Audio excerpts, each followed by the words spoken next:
আজকে আমাদের যে নতুন চ্যাপ্টার ইনক্লুসিভ গ্রোথ বা অন্তর্ভুক্তিমূলক বৃদ্ধি।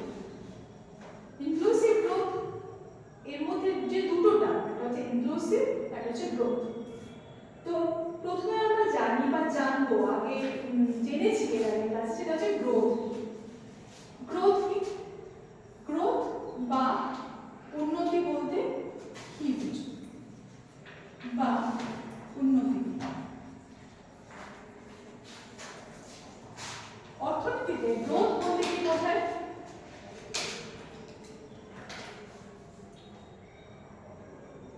সাধারণত আমরা গ্রোথ বলতে বুঝি মাথাপিছু আয়ের ক্রমাগত বৃদ্ধি।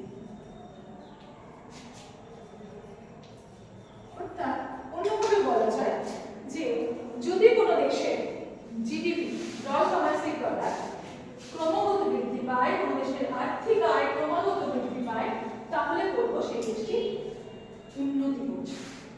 স্বাভাবিকভাবে মানে আমাদের নিজেদের ক্ষেত্রেও সেটাই সত্যি হয় সবসময়, যে আমাদের আয় বাড়লে আমাদের যে আর্থিক সচ্ছলতা আছে সেটাকে আমরা উন্নতি হিসেবে ট্রিট করতে পারি বা উন্নতি করতে পারি।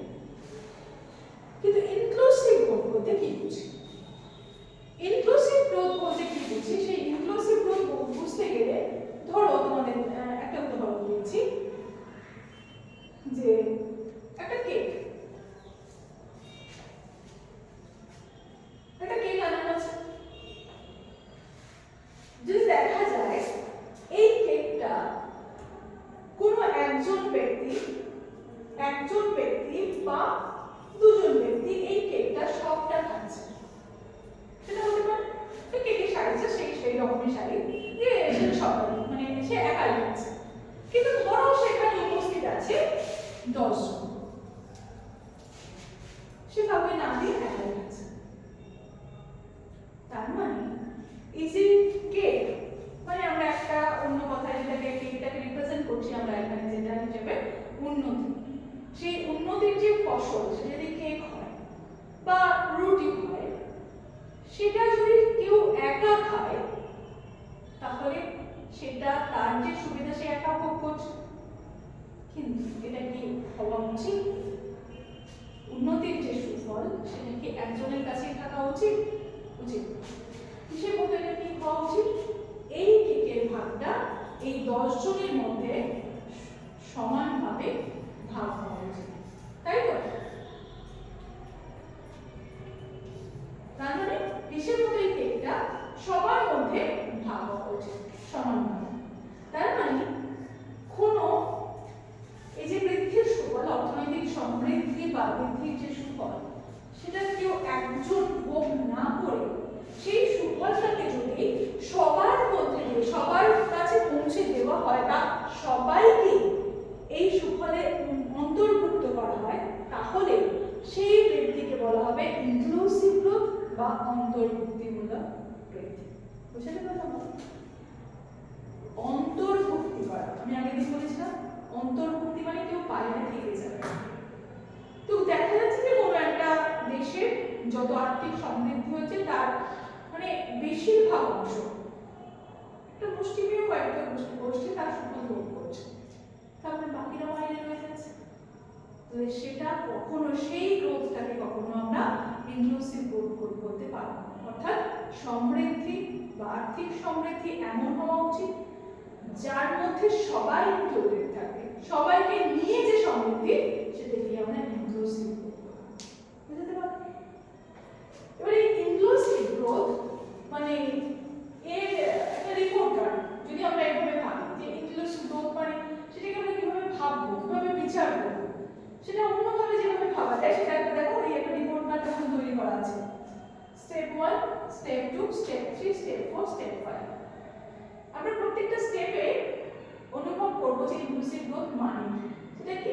দেখ, first one is poverty decreasing, মানে ফার্স্ট স্টেপ হচ্ছে ইনক্লুসিভ গ্রোথ হচ্ছে কিনা বুঝবো কি করে, মানে কোন ইন্ডিকেটর বুঝবো দিয়ে বুঝতে পারবো যে সবাইকে আমরা ইনক্লুড করছি গ্রোথের মধ্যে। তার ফার্স্ট স্টেপ হচ্ছে বোঝার যে ইজ পভার্টি ডিক্রিজিং। পভার্টি মানে কি বলো? দরিদ্র কাদের বলে? দরিদ্র কাদের বলে? Below poverty. এবার এখানে আমি বলে যাচ্ছি না পভার্টি লাইন কাকে বলে, এটা তোমরা জানো। আমরা যারা পভার্টি লাইনের নিচে অবস্থান করে তাদেরকে আমরা দরিদ্র বলি। তার মানে এই যে পভার্টি, ভারতের পভার্টি সেটা ডিক্রিজ করছে, ইন জেনারেল গরিবি সেটা কমছে কিনা, এটা হচ্ছে ইনক্লুসিভ গ্রোথের একটা অন্যতম প্রধান নিদর্শন। অর্থাৎ স্টেপ ওয়ান আমাকে দেখতে হবে যে পভার্টি কমছে কিনা, দারিদ্র্য কমছে কিনা। সেকেন্ড, আর employment opportunity increasing. Employment opportunity মানে কর্মসংস্থানের সুযোগ, মানে এই যে জনসংখ্যা, তারা পড়াশোনা করছে, তারা প্রশিক্ষণ নিচ্ছে, তো একটাই উদ্দেশ্য যে কর্মসংস্থান পাওয়া, তারা কাজ করছে। তো ভারতে বা সারা পৃথিবীতে ইনক্লুসিভ গ্রোথ হচ্ছে কিনা তারা বোঝার স্টেপ টু হচ্ছে যে এই এমপ্লয়মেন্ট অপরচুনিটি বা কর্মসংস্থানের সুযোগটা বৃদ্ধি পাচ্ছে কিনা। ঠিক আছে, অর্থাৎ যত বেশি কর্মসংস্থানের সুযোগ বৃদ্ধি পাবে, মানুষ যত বেশি কাজ পাবে, তত বেশি তাদের আয় বাড়বে, তার মানে আর্থিক সমৃদ্ধির সুফল তাদের হাতে এসে পৌঁছবে।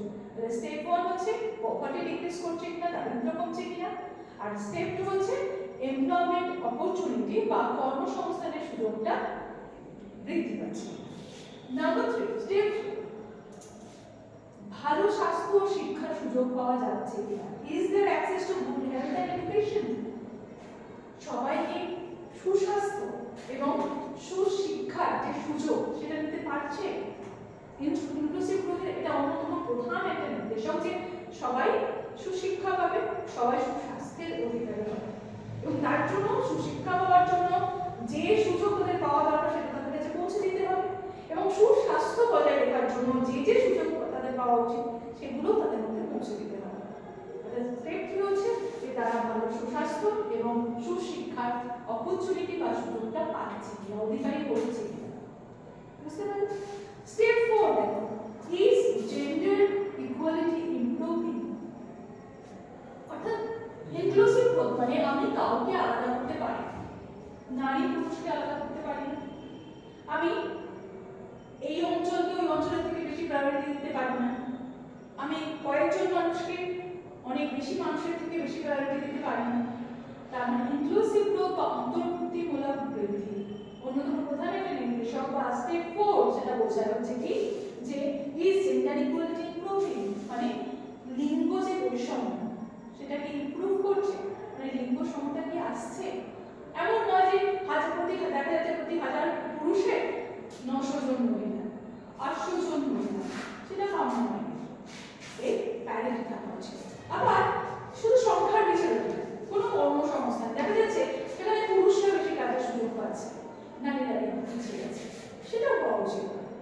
নারী পুরুষ নির্বিশেষে সবাইকে সমান কাজের সুযোগ দেওয়া উচিত, সবাইকে সমান শিক্ষা পাওয়ার অধিকারী হওয়া উচিত, সুযোগটা দেওয়া উচিত। তার মানে জেন্ডার ইকুয়ালিটি কমা উচিত, জেন্ডার ইকুয়ালিটি বাড়া উচিত বা জেন্ডার ইকুয়ালিটি কমা উচিত।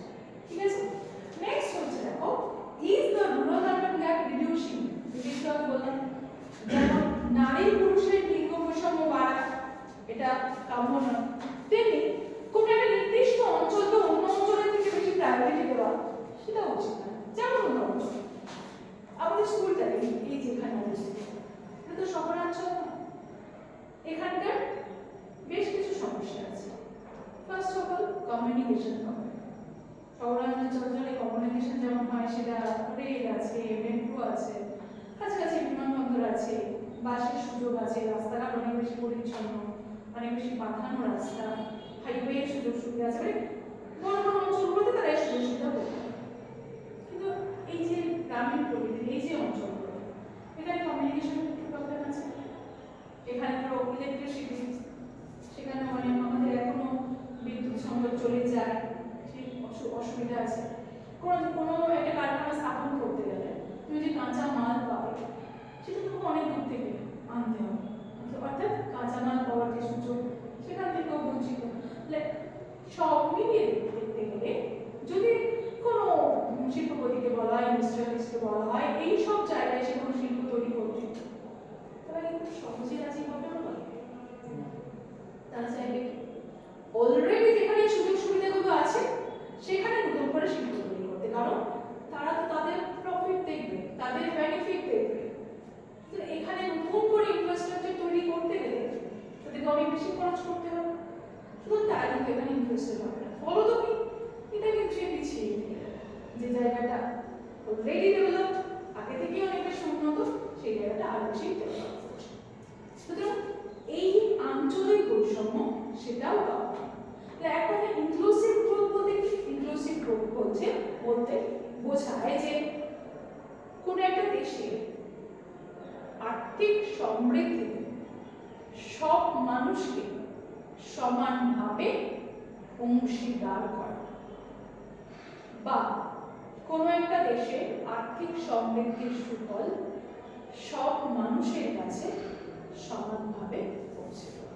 বুঝতে পারলেন?